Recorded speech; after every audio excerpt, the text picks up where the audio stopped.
Abraços de luz e paz, almas queridas, amigos, netespectadores. Deus nos abençoe neste momento divino, que o Cristo nos ilumine, que os benfeitores nos inspirem, que a nossa consciência nos intua, que os elementais nos sustentem, para que esse estudo possa ser proveitoso para todos nós que buscamos o conhecimento que está por trás das letras.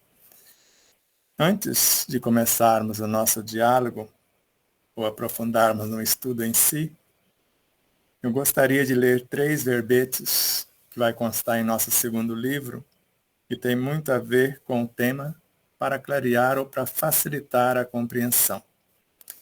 O primeiro é o que é ingratidão. Ingrato e gratidão. Mas eu vou começar pelo final. Vou começar pela gratidão, depois, na sequência, o que é ingratidão e depois o que é o ingrato, para facilitar, como eu disse, a compreensão mais expandida do próprio texto.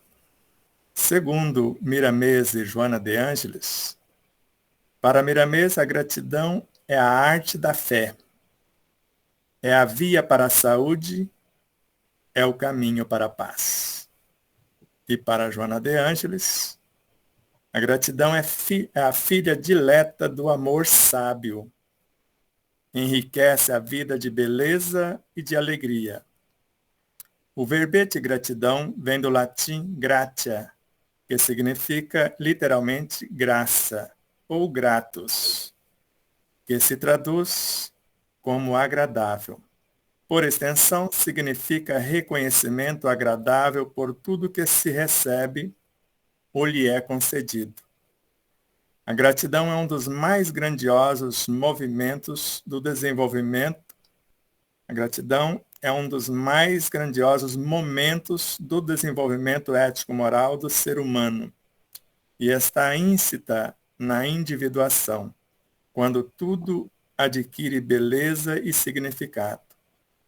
Gratidão é transcendência existencial, enriquecimento emocional e saúde comportamental. É a força que logra desintegrar os arranzéis da degradação do sentido existencial. Nos níveis mais nobres da consciência de si e da cósmica, a gratidão aureola-se de júbilos e os sentimentos não permanecem mais adstritos ao eu, ao meu, amplia-se ao nós, a mim e a você, a todos juntos. A gratidão é a assinatura de Deus colocada na sua obra. Quanto mais se enraiza no sentimento humano, logra proporcionar harmonia interna, liberação dos conflitos, saúde emocional, por luzir como estrela na imensidão sideral. Então, isso foi a visão de Miramês e Joana de Ângeles. Agora, somente Joana de Ângeles, o que é ingratidão. A ingratidão é o desapreço, apresenta-se como grave imperfeição da alma que deve ser corrigida. A ingratidão é chaga moral purulenta no indivíduo que debilita o organismo social onde se encontra. E agora, o ingrato. O ingrato é enfermo que se combure nas chamas do orgulho mal dissimulado, da insatisfação perversa. Vou ler de novo. O ingrato é enfermo que se combure nas chamas do orgulho mal dissimulado, da insatisfação perversa. A si todos os direitos e méritos se atribuem, negando ao benfeitor a mínima consideração, nenhum reconhecimento. olvidando-se rapidamente do bem que lhe fora dispensado, silencia-o, mesmo quando não pensa que o recebido não passou de um dever para com ele, insuficiente para o seu grau de importância.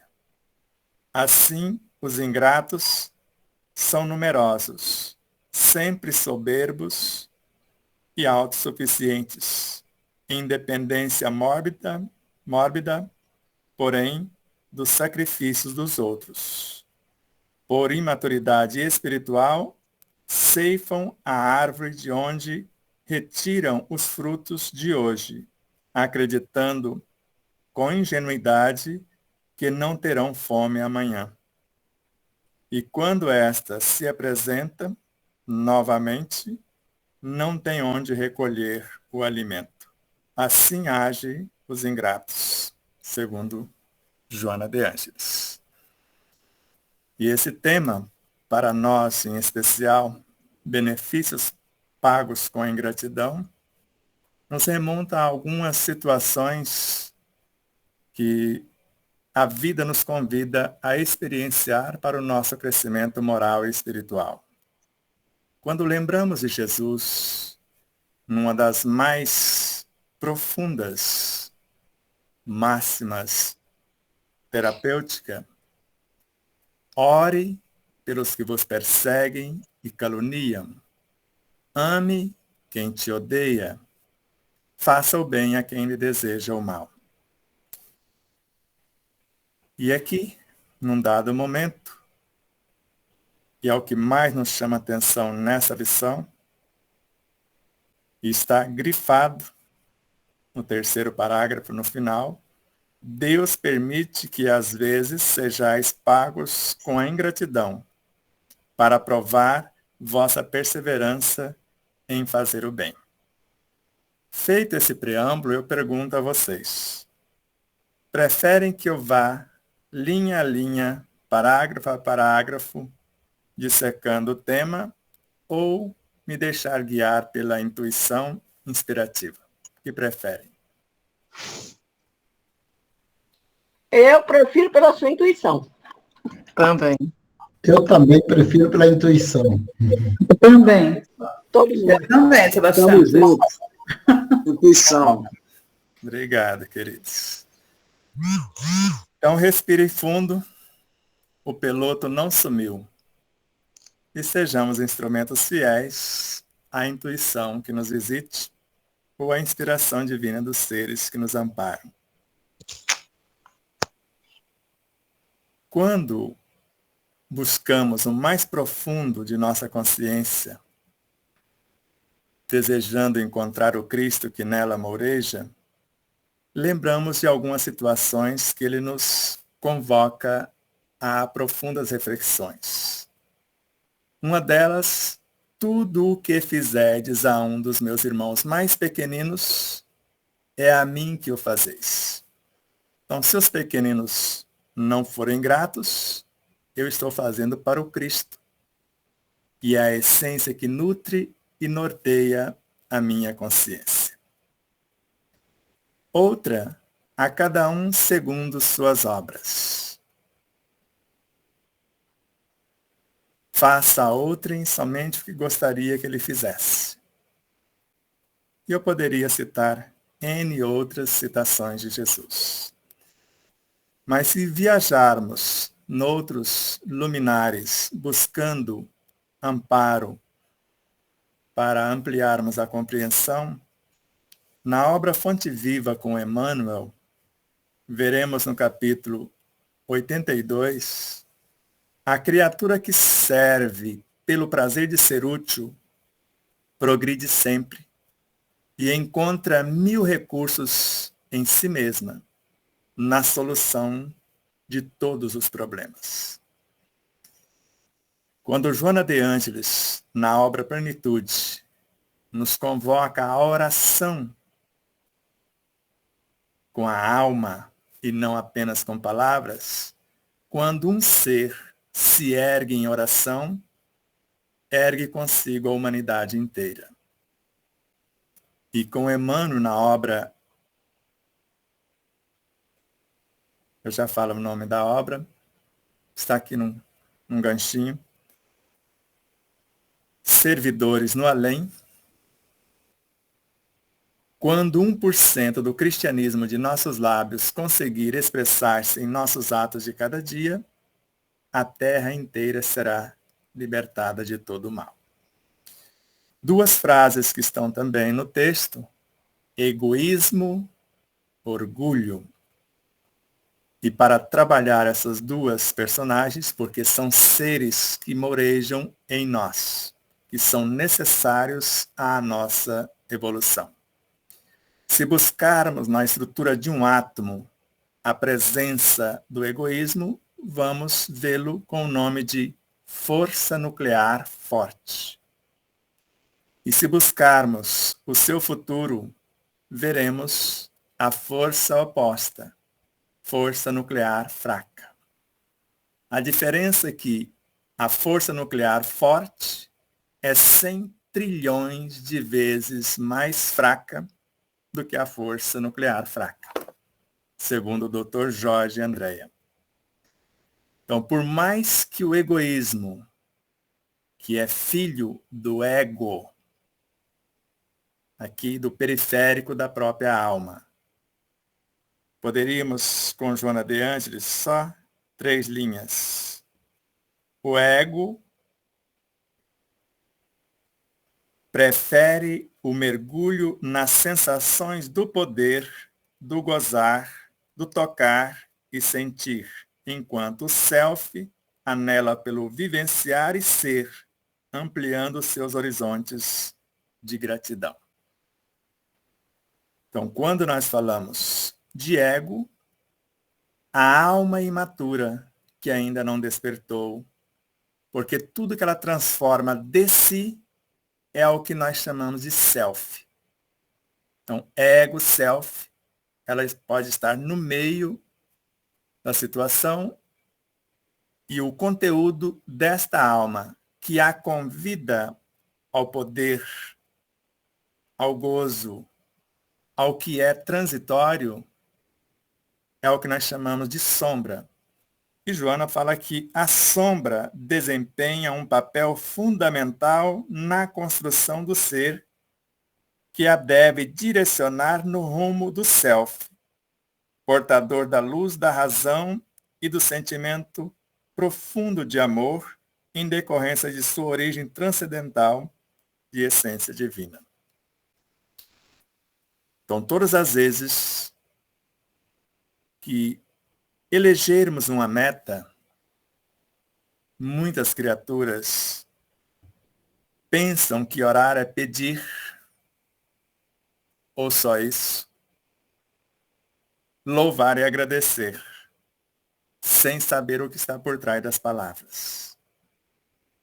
Se formos analisar as 10 leis morais constantes na terceira parte do Livro dos Espíritos, vamos perceber que a primeira é louvar. Mas Emmanuel fala que não tem como louvar a Deus se não for na ação. Porque a segunda lei é a lei do trabalho. E lembrando de Jesus, meu Pai trabalha até hoje. E eu trabalho também. Sede vós outros meus imitadores. E a parte que eu não disse da gratidão, porque senão ficaria longo o verbete, e a função do verbete é falar o que é gratidão, não o que ela faz. Mas se eu for exercitar a gratidão, um grão de trigo que se deixa triturar para transformar-se em pão é a gratidão que nele jazem. Então, gratidão é trabalho de transformação.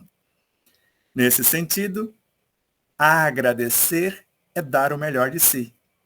Porque antes eu pedi o quê? Bênçãos. E segundo o Ramatiz, significam oportunidades de trabalho no bem. Que para André Luiz, o bem de todos é o eterno princípio. Então, se eu pedir bênção, oportunidade de trabalho no bem, Se Deus trabalha até hoje, o Cristo trabalha também, e eu devo trabalhar por minha vez. Agradecer é o trabalho em si. E quando aprofundamos na gratidão com Joana de Ângeles, ela é filha da plenitude. E a plenitude é filha da ciência da paz. A paz de consciência, que é o resultante do dever fielmente cumprido. E o dever, como lei da vida, ele exige que, na prática, experienciemos ou exercitemos todas as virtudes. Por isso, que é o contrário do orgulho. A base essencial de todas as virtudes é a humildade.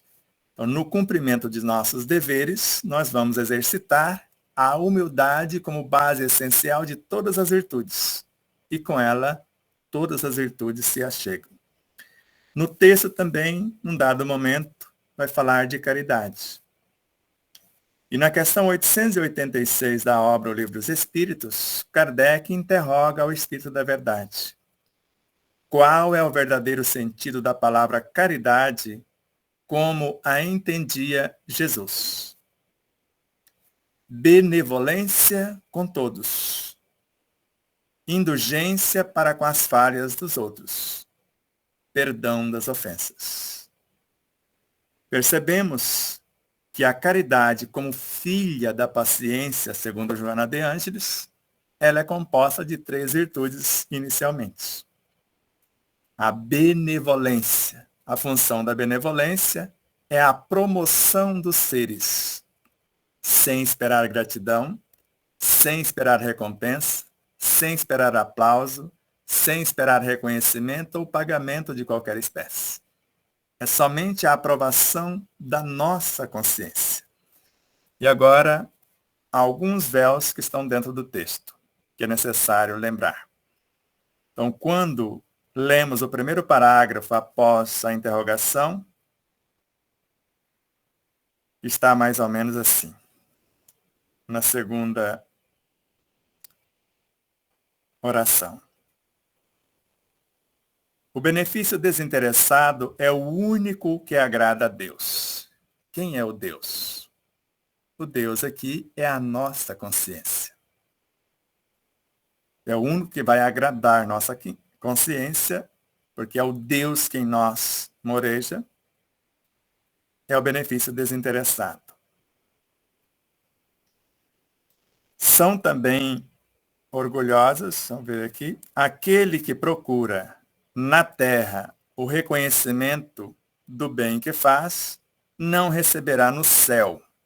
O céu é a superconsciência, é o reino de Deus em nós, onde moreja o próprio Deus.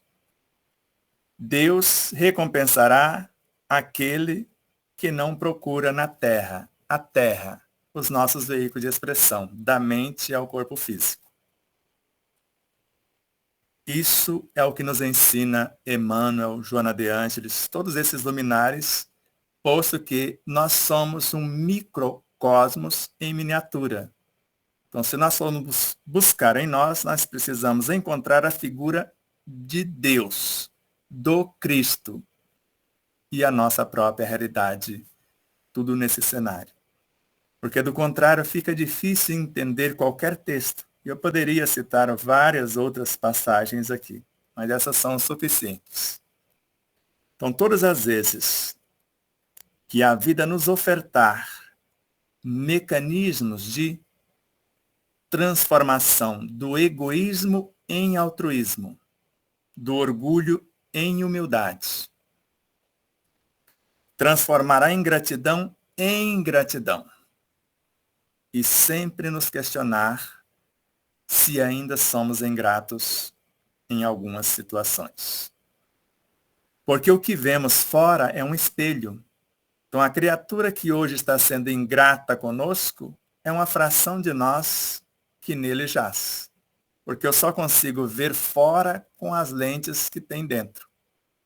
Se eu conseguir visualizar o ingrato e ser grato a ele por ter sido pago com a ingratidão, porque eu tenho a oportunidade de perseverar no bem e não valorizar o que ele me oferta, mas sim o que está expressando de minha consciência. Não esquecer nunca desse detalhe. Vejo a obra, vejo Deus. Mais uma vez, reforço, eu só consigo enxergar fora com o que eu tenho dentro. Se eu enxergo uma atitude de ingratidão fora e eu não perco o meu prumo e continuo no exercício da gratidão, eu estou expandindo a minha consciência.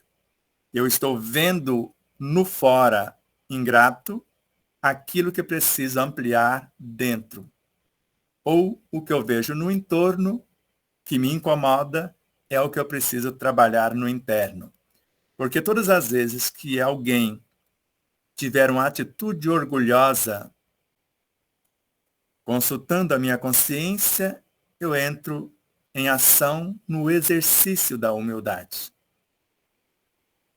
E assim, cada situação que nos visita sempre é a aprovação de nossa consciência nesse autoexame onde nós vamos falar com o Cristo, falar com o Deus que habita em nós. Porque é uma informação de Jesus. O reino de Deus está dentro de vós. Se o reino está, segundo Miramês, Deus e o Cristo também estão. Para Carlos Torres Pastorino, em Sabedoria do Evangelho, e é uma das lições mais profundas que eu encontrei e deu um nó na minha cabeça à época, Deus está inteiro na menor partícula, assim como Cristo. Por isso, a vida sempre vai nos ofertar os meios de acordo com a meta que elegermos. E nós já sabemos, na oração muitos pedem a Deus, me dê paciência. Mas se é a cada um conforme as suas obras, como que ele pode me dar paciência? Vai me dar os desafios para que eu a exercite. Eu até fui ao supermercado hoje e tentei comprar lá um pouco de paciência. Passei numa farmácia, pensei que tinha, mas não encontrei em nenhum lugar. Mas as oportunidades do exercício sempre estão em todos os lugares.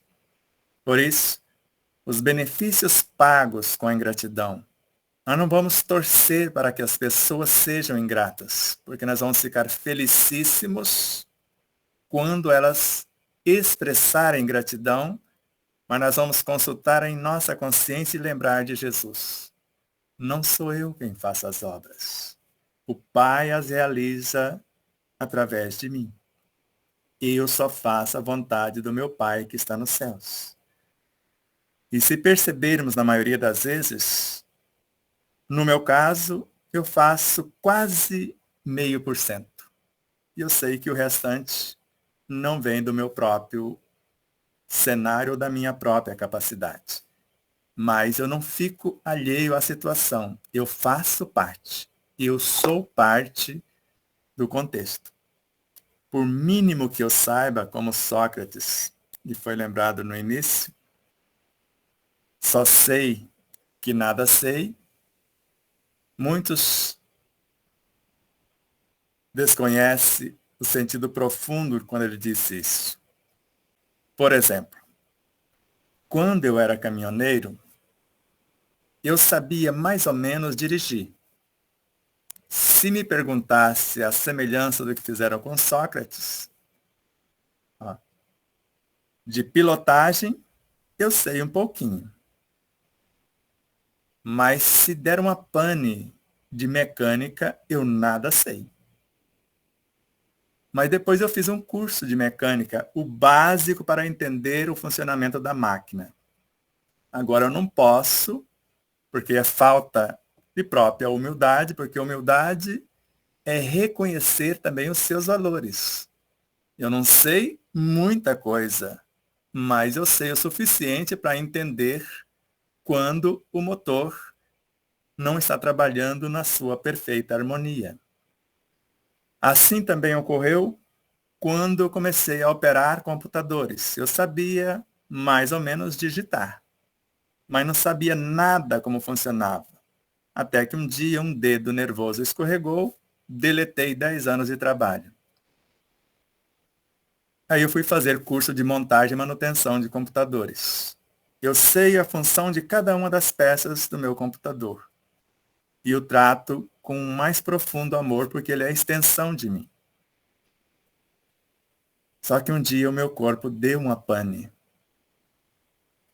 Pela minha ingratidão, pelo meu desleixo, pelo meu descuido por desconhecer a sua própria necessidade. Aí eu precisei estudá-lo. Mas estudar o corpo é pouco. Porque se eu não sei quem o governa, e eu não estou falando do sistema nervoso, eu estou falando do modelo organizador biológico e de todas as camadas perispirituais subsequentemente, até chegar na mente e com Emmanuel na obra Pensamento e Vida, estudar pelo menos os 4 departamentos que eles sugerem: o da inteligência, da imaginação, do desejo e da memória, e saber quem a governa, a vontade.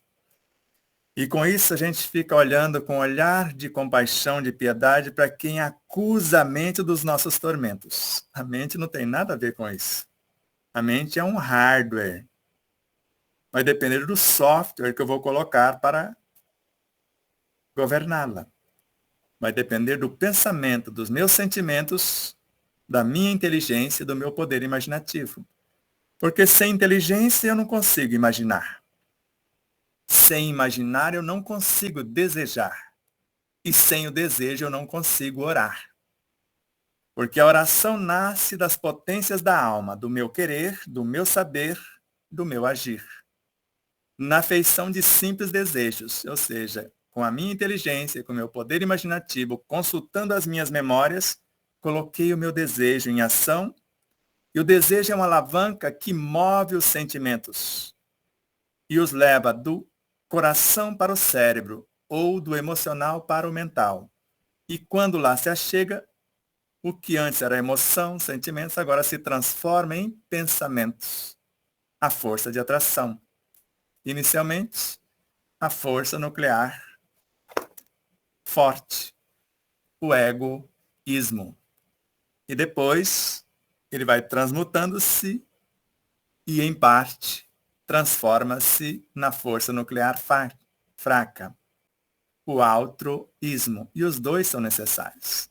Sempre vai existir o egoísmo, porque é um estágio da evolução dos seres. E se Deus cria sempre, o que hoje é instinto em mim, se eu transformar em sensação, eu abro vaga para outros seres fazer o papel do automatismo biológico, principalmente. Então, se a oração transformou-se em pensamentos, ou agora, baseada em minha inteligência, no meu poder imaginativo, consultando as minhas memórias, eu tenho a minha capacidade criativa. Mas o que eu vou criar? Agora eu preciso consultar a minha consciência se não a consultei antes. O reino de Deus em mim. O que nós vamos criar? Ou nós vamos incorporar um pensamento com o nome de virtude que se personificou no mundo mental, veio do Cristo e do Deus internos. A paciência, que vai gerar a plenitude, que vai gestar a gratidão, que vai gestar a alegria, que vai culminar na esperança como a doce presença do amor.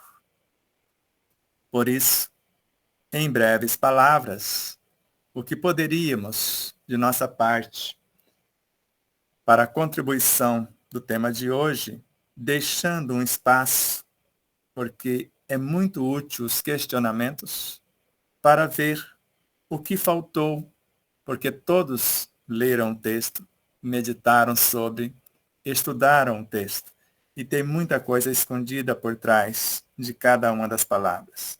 Então, eu gostaria que vocês dessem também a contribuição, colocando alguma coisa nessa pauta, ou simplesmente questionando. E só concluindo o meu raciocínio, no princípio o homem tinha apenas instintos. Mais avançado, o homem transformou os instintos em sensação. Mais instruído, transformou a sensação em emoção.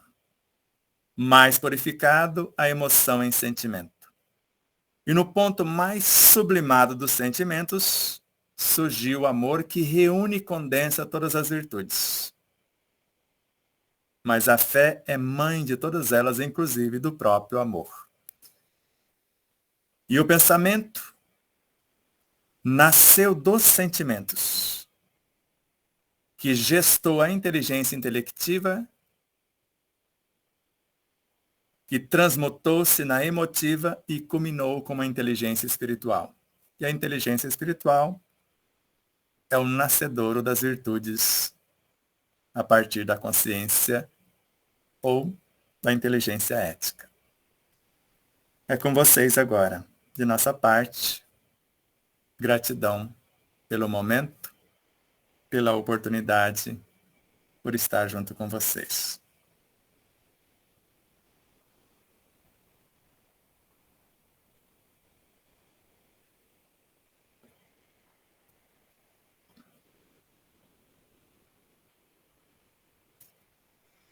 Então, a gente tem um tempinho, né? Uns 10 minutinhos. Para quem quiser se colocar, tá? Esteja à vontade. Não precisa perguntar a todo mundo de uma vez. Nem colocar os acréscimos. E se demorar, eu começo a falar de novo. Ai, Sebastião, é uma história. Sebastião, quando você falou de caridade, eu sempre compreendi, assim, fazer o bem ao outro, não importa em que escala esteja, é esquecer que fez. Porque se você fizer o bem ao outro e você ficar lembrando desse bem que você fez o tempo todo, tanto você pode solidificar esse bem, como você pode também, ao tanto martelar que você fizer o bem a fulano, você acaba tentando reverter isso como se quisesse um reconhecimento disso. E por isso eu acho assim, quando você presenteia alguém, ou você faz o bem por alguém, você deve esquecer isso. Esquecer que você fez. Porque eu acredito que fazer o bem, seja lá quem seja, é um dever nosso. Não é nem obrigação, nem... é um dever. Se nós somos todos unidos, se somos parte da mesma massa, se vivemos tudo em tudo, então a gente não tem como evitar isso, nem tampouco ficar confortável vendo o outro necessitando. Não basta que estenda a mão para lhe pedir, mas se você sente a necessidade do outro, que você vá ao encontro e beneficie e vá embora. Ou se você pode continuar beneficiando, se você quiser, mas sem se lembrar que você está fazendo um bem em fulano ou beltrano. Eu acho que quando a gente faz, a gente deve esquecer. É isso que eu penso, não sei se você concorda. Vamos lá, vou colocar mais uma pulguinha atrás da tua orelha. Qual que é o tema do capítulo? Que vossa mão esquerda não saiba o que a vossa mão direita fez, não é isso? Uhum. A mão esquerda é a personalidade. A mão direita é a individualidade. Então, quando Jesus fala, não sou eu quem faço as obras, o Pai as realiza através de mim. Não adianta eu me achar porque não fui eu. Então, se a mão esquerda fez alguma coisa, ela não vai pensar que ela é a rainha da cocada. Mas vamos voltar no que você disse. O bem que eu fiz a outrem, na realidade, não fiz a outra, fiz a mim mesmo. Sim. É um instrumento.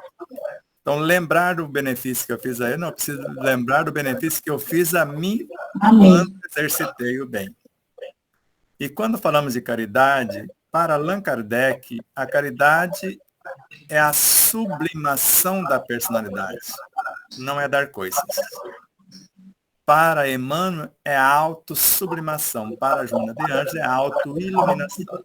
E quando fazemos o bem para o outro, como nós começamos a dizer, benevolência na caridade é a promoção do outro, libertá-lo da situação afligente que ele se encontra.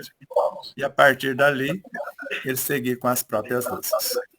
Quando falamos da indulgência, que faz parte da caridade, não me interessa os desatinos do outro, interessa os seus potenciais. Todos têm Deus, o Cristo, o Evangelho dentro de si. Então, eu vou criar as condições, já que amar é criar as condições para que o outro exercite os potenciais que possui, já que compaixão é aquilo que me permite enxergar os potenciais do outro, e piedade é o que me chama a atenção para a cena em si. E quando falamos de perdão, que faz parte da caridade, perdão das ofensas, nós vamos levar a pessoa, inicialmente, ao arrependimento, a tomada de consciência que vai doer pra caramba. E depois incentivá-la a mudar a direção. Só que não é o perdão que muda a direção, é a misericórdia, que também faz parte da caridade. Ela vai ser a concessão, vai dar a ele a oportunidade de recomeço. Só que ela vem junto com uma turma. Vem com a esperança, que é a doce presença do amor. Esperança traz as intuições inspirativas e traz a matéria-prima. A alegria abre os espaços e a gratidão faz acontecer à luz da fé, não apenas raciocinada, vivenciada, tornando-se o bem que apregoa. Por isso que quando o outro te serve de instrumento, você o agradece. Sempre nós temos que criar um meio de chamar a atenção de quem nos serviu de instrumento para mostrar que é ele que é a quem devemos agradecer, não é ele nos agradecer. Nós é que somos gratos a Deus, ao Cristo, de ter nos mostrado a situação e a criatura que precisava de um impulso, mas o impulso maior foi o nosso, de colocar a luz para fora, e às vezes antes ela estava um pouquinho embotada em nosso interior.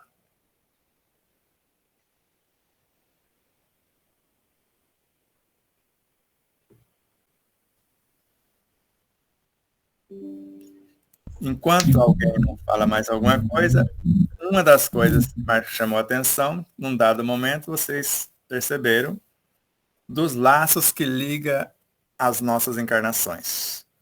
E eu lembrei de Kardec em Obras Póstumas.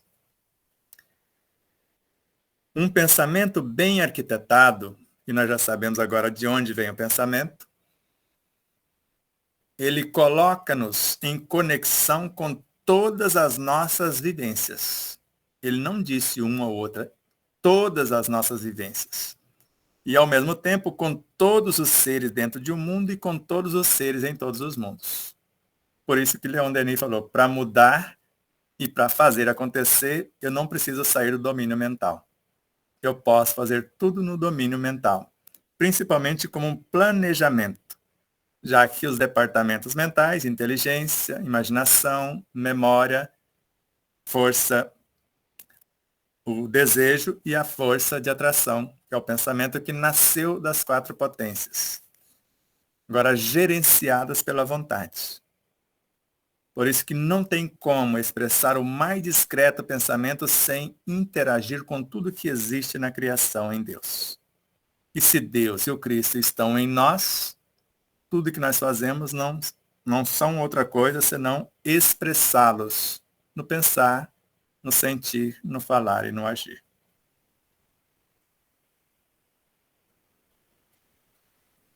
Mais alguém, gente?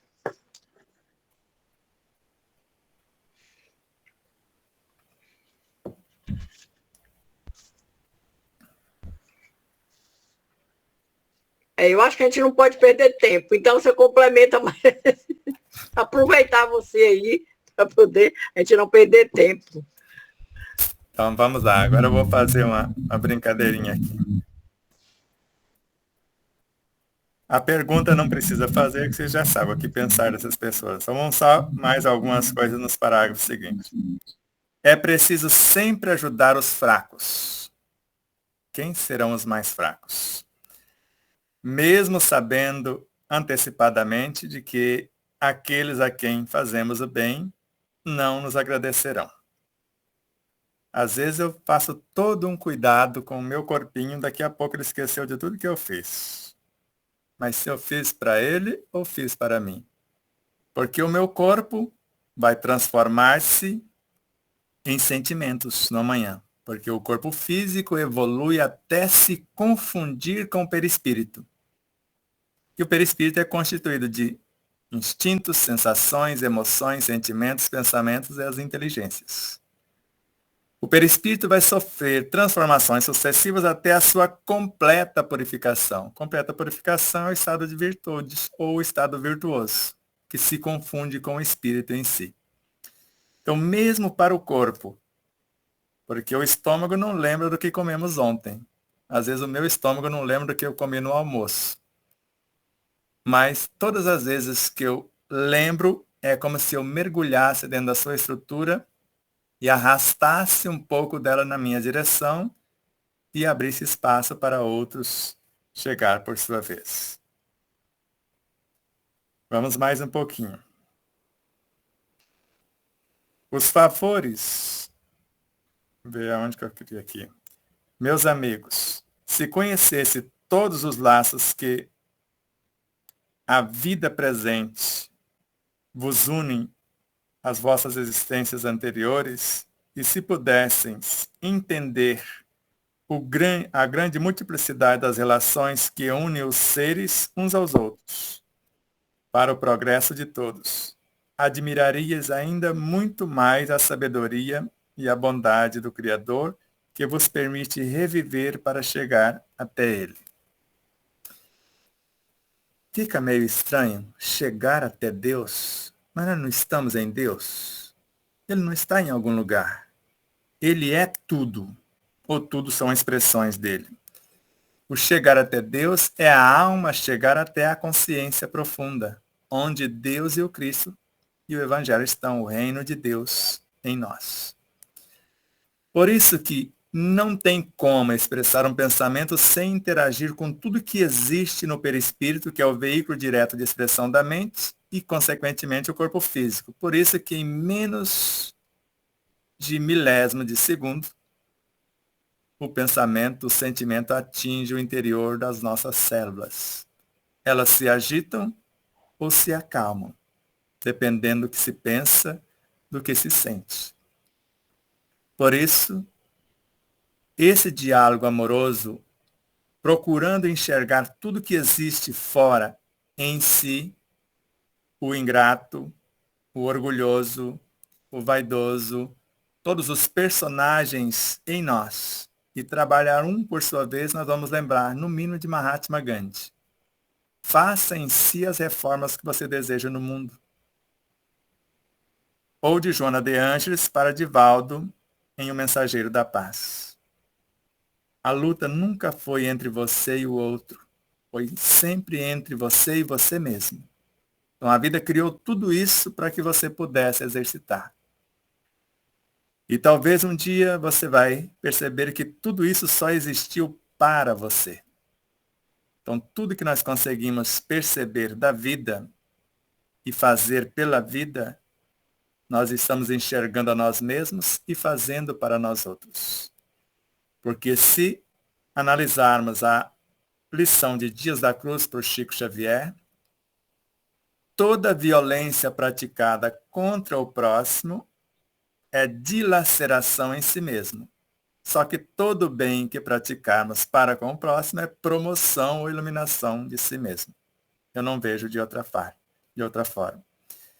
E terminando, nós colocamos com Ramatiz em nosso livro, na página 307, da obra Jesus, e a Jerusalém renovada. Jesus é a nossa essência, a Jerusalém somos nós. Ele fala que a mensagem do profeta. Profeta é aquele que prevê. Do vidente é aquele que está na cena, aquele que vê o que foi previsto. E do médio. O médio é aquele que vai intercambiar os recursos para fazer acontecer o que foi previsto e agora está sendo visualizado. Então, a mensagem do profeta, do médium ou do vidente, ela é endereçada à essência profunda do ser manifestado. Então, se nós vamos fazer alguma coisa para o ingrato, vocês lembram que Joana falou do ingrato?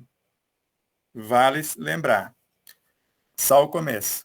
O ingrato é enfermo que se combure, ou seja, que se queima nas chamas do orgulho mal dissimulado. Ele não consegue nem dissimular o próprio orgulho, de tão orgulhoso que é. Da insatisfação perversa. Ou seja, quanto mais faz, ele acha que é pouco. Ele sabe mais do que todos e tudo que existe é só para ele como egoísta, por sua vez. Se começarmos a olhar a vida desse jeito, vocês vão perceber uma coisa das mais encantadoras que existe, pelo menos a experiência mais encantadora que eu já tive. Se assim fizermos, se enxergarmos tudo que existe como se fôssemos nós mesmos em nossas incontáveis expressões, você vai sentir-se o próprio Deus cuidando do seu reinado e fazendo tudo quanto ele faria se estivesse em seu lugar. E se alguma coisa faltar, você vai silenciar e questioná-lo. Senhor, o que queres que eu te faça? E a partir daí, ou falar para o Cristo também, e você vai dizer, não sou eu quem faço as obras, o Pai as realiza através de mim. Ou já não sou mais eu quem vive, é o Cristo que vive em mim. Abraços de luz e paz, e muito obrigado e muito amor mais uma vez.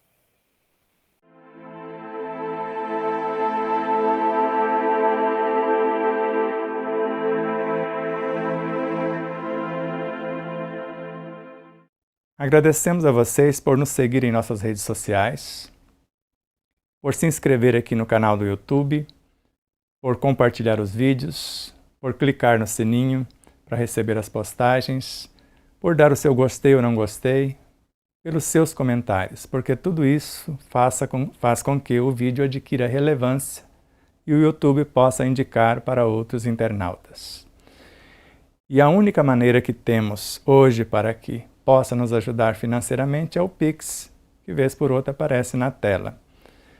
Se o seu coração pedir, fique à vontade, porque o nosso canal foi desmonetizado. E não perdemos com isso, porque nunca fizemos pelo dinheiro.